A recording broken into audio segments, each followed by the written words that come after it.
Great morning, business owners and managers, and welcome to another awesome episode of CX in the Morning, Customer Experience in the Morning. I am your awesome host, Mr. Wess Walters, and on every single CX in the Morning, I bless you with customer service tips, customer experience tricks, and I leave you with gems. And by gems, I mean actionable takeaways that you can implement at the speed of now. If you continue to watch, you will learn the importance of implementing a customer experience, an awesome customer experience, and how that affects the bottom line. You will be able to take what you've learned and share it with your team, making your team and your business better. So how has everyone's week been so far? It is officially December.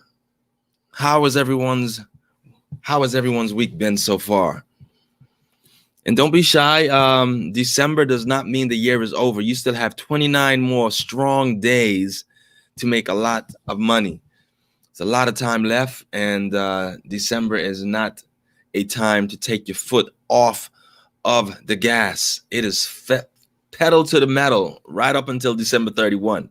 All right, so the title of this broadcast is called How to Motivate Employees for Your Small Business. How to motivate employees for a small business. Now, this is for small businesses. This one is particularly for small business owners. And by small, I mean individuals that have 10 or less employees. So this is for business owners or managers who manage teams that are 10 or less, or for business owners who have employees that are 10 or less. All right. Now, there's a catch if you watch till the end. So it's how to motivate employees in your small business. Now, this came from a conversation I had with my main guy, Mr. Marquel Russell of Client Attraction University. We had a conversation, and most of the gems in this broadcast are from him. Of course, I've added some of my own gems, but most of the content comes from him. And so let's jump right into it. Let's the juggling begin, right? So how do you motivate your employees for your small business? Now, if you have a small business with 10 or less employees, you don't have time to spend or the luxury to be motivating employees. You just don't. Let me say that again. If you have an establishment or a firm where you have 10 or less employees, you don't have the luxury or the time to be motivating employees. These employees need to come with what we called batteries included.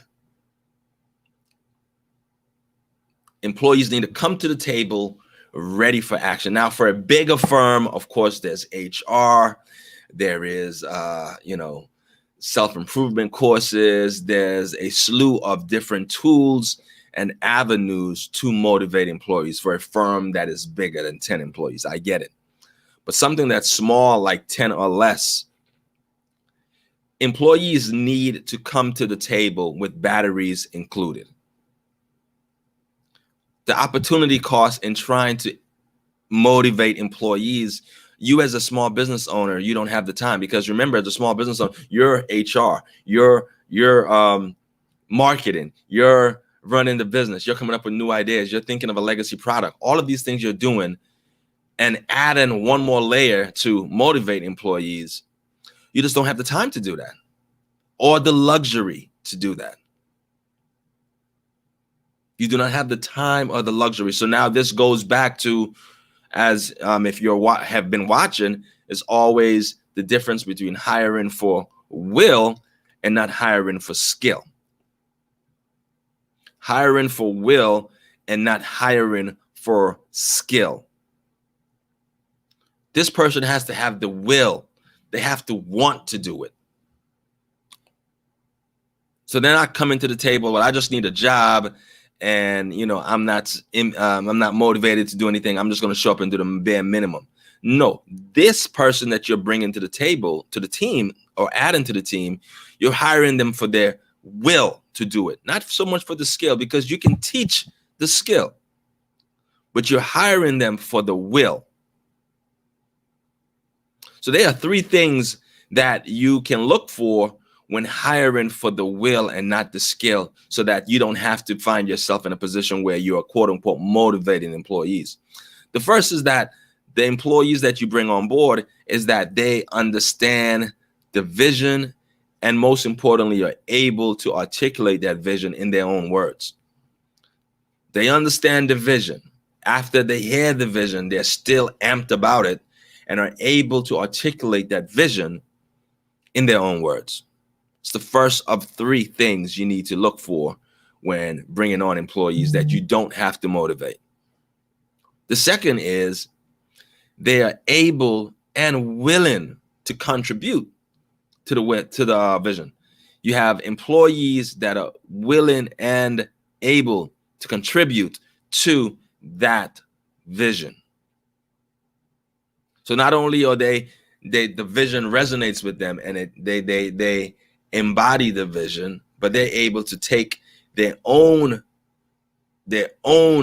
gems, their own talents, and add to the vision. So they're willing to contribute to the vision.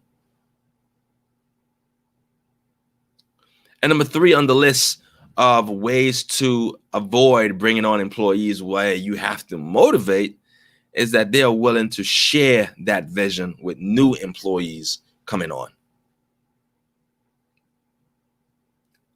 So the three ways to avoid hiring employees where you have to motivate is, one, they understand your vision. At the interview, they understand the vision.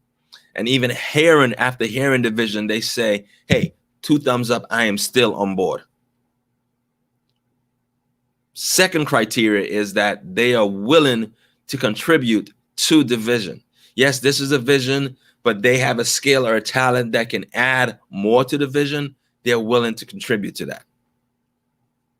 And third and lastly is that they are willing to share that vision, share the gospel throughout the 4 corners of the world of what your vision is. You just don't have the time as a business owner, as a small business owner, to be spending the opportunity cost that goes into trying to motivate employees. Hey, man, I want you guys to know you are hiring employees with batteries already included. Now, again, this is for businesses that are 10 or less employees. 10 or less employees. In businesses that are bigger, of course, there's more leadway, there's more leverage. But businesses where it's 10 or less, a small business, you don't have the luxury of trying to hire someone where you have to motivate them. The motivation is their paycheck every Friday. That's the motivation. You're being paid. The motivation, I'll even go a little farther. The motivation is that we allowed you to come to the cookout. You are allowed to come to the business. We hired you. That's the motivation. That's the motivation. Not bringing them on board and like one of my mentors would say, you have to be sure that the anchor is on the boat and not in the water. Now, it's the same anchor. The anchor, if it's in the water, you can't move. Same anchor. Anchor probably weighs 15 pounds. Same anchor, or 25 pounds maybe.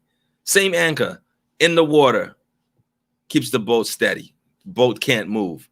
Same anchor, same 25 pounds, put it on the boat. Boat has no problem moving. You have to ask yourself, are the anchors on your boat or in the water? If you have employees that you have to motivate, the anchor is in the water and they're going to keep you back. And you don't have the luxury to constantly be pulling up anchors as a business owner. You're not going to grow. You're not going to scale your business. So that's it. That's the three. This is a real quick show. I mean, it was on my mind. Again, it came from a conversation with Marquel Russell, but I wanted to share that with you guys because oftentimes I hear business owners saying, how do we motivate employees? Now, if you have over 10 employees, yeah, that's something that you need to deal with. There is no way you should have a small firm with less than 10 employees and you're having a conversation of how do I keep them motivated. You don't. You get rid of them. Here's how you motivate employees. You get rid of them. You don't have the time or the luxury to be motivating employees for a firm that's that small of 10 or less employees. No way. No way. You just don't have the luxury to do that. So this is a real quick one, real in and out, real short, but the gems are still just as potent and valid. So if you are finding yourself, if you have a business where you have 10 or less employees and you're finding yourself with the everyday task of trying to motivate your employees, then you don't need to motivate them. You need to get rid of them. You don't have the time to be motivating employees of a firm that small. If you're bigger than 10, I get it. But less than 10, where you as a business owner, you have your hand in everything, that's taking you away from making money. The opportunity cost in trying to, hey, Joe, I really need you to be a team player. I really need you to be motivated. I need you to come and work on time. I need you really to show up and really give me 100%, get off of social media. If you got to do all of that, time for a new employee. That's costing you money.